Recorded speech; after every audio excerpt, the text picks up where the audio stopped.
कराया है। महाराज कहा जाता है कि कुशवाहों का बड़ा ही महत्व माना जाता है, क्योंकि महाराज आजकल कहते हैं कि कुशवा कोई साधारण जाति है।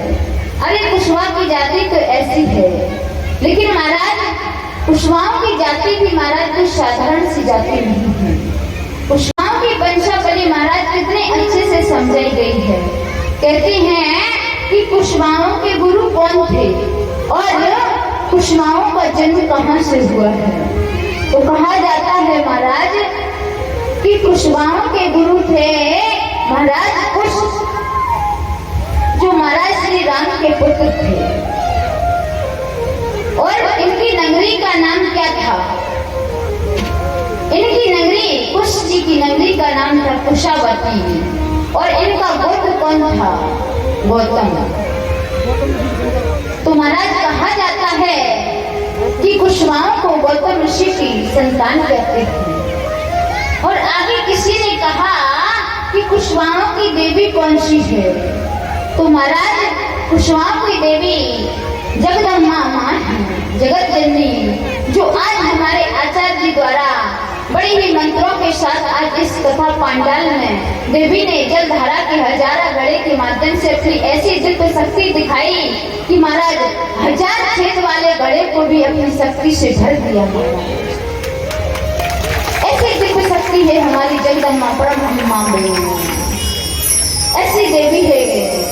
और महाराज कहा जाता है कि इनका निशान यानी कौन सा है? तो महाराज इनका जैसे कि किसी का पुष्प होता है, किसी का कुछ होता है, तो कुशवाहों का निशान है अशोक चक्र महाराज,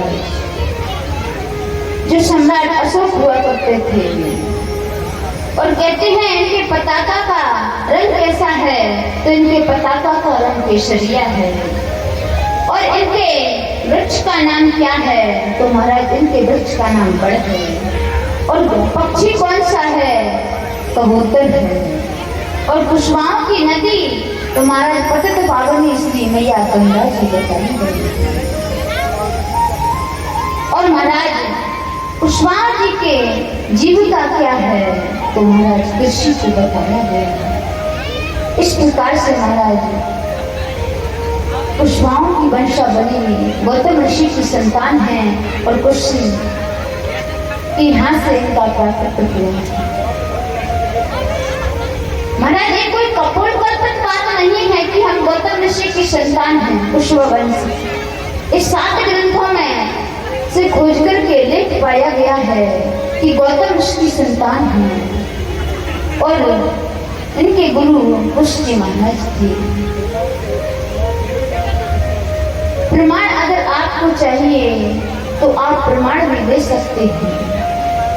और आगे से सुखदेव जी महाराज ने राजन परीक्षित के लिए अवधूत उपाख्यान सुनाया। यदु जी ने दत्तात्रेय जी संवाद को सुनाया और किस प्रकार से दत्तात्रेय जी ने यदु महाराज को सुनाया कि उन्होंने 24 गुरु बनाए हैं। तो उन 24 गुरुओं में से महाराज कुछ गुरुओं का मैं वर्णन आपके समक्ष प्रस्तुत करती हूँ। कहते हैं कि उन्होंने पृथ्वी को गुरु बनाया। पृथ्वी से मैंने क्षमा दान लेना सीखा है। श्रोताओं, हमें हमेशा पृथ्वी की तरह क्षमा दान देना, क्षमा करना सीखना चाहिए। हम पृथ्वी को एक बार के लिए खोद देते हैं, गड्ढे कर देते हैं, उसे पुनः भर देते हैं, लेकिन पृथ्वी हमको हमेशा क्षमा दान देती रहती है। और दूसरा, दत्तात्रेय जी ने वायु को गुरु बनाया, जो हमेशा सर्वत्र निर्लेप रहती है। और कहते हैं महाराज इस प्रकार से दत्तात्रेय जी ने 24 गुरु बनाए हैं। और श्री सुखदेव जी महाराज ने राजन परीक्षित को सुखदेव जी ने 24 गुरुओं का वर्णन सुनाया। आगे भिक्षु गीत का वर्णन सुनाया और मेरे प्रभु का श्रद्धांगमन सुनाया।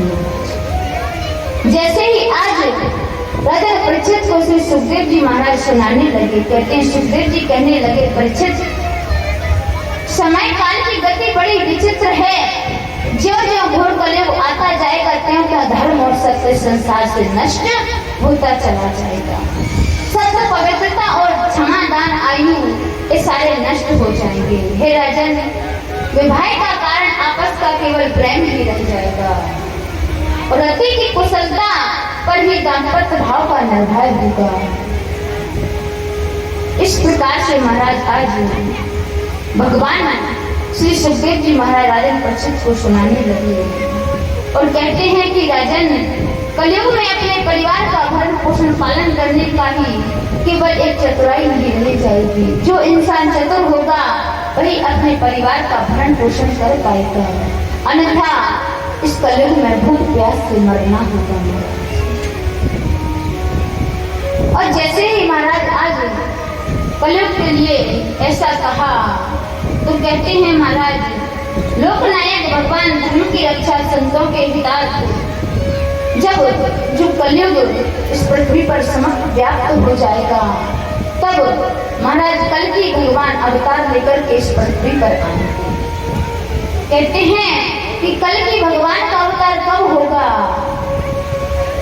तो महाराज जब मेघ मंडल में केवल विद्युत का ही प्रकाश शेष रह जाएगा, गृहस्थ अपने घर आए हुए अतिथि का स्वागत नहीं करेंगे, मनुष्य अपने साले और ससुर को भी संबंधी समझेंगे। घोर कलयुग व्याप्त होने पर कलयुग के 4,32,000 की आयु शेष रहने पर 4,32,000 की आयु में से 822 वर्ष शेष रहने पर भगवान धर्म की रक्षा हेतु कल की अवतार लेकर के इस पृथ्वी पर आएंगे।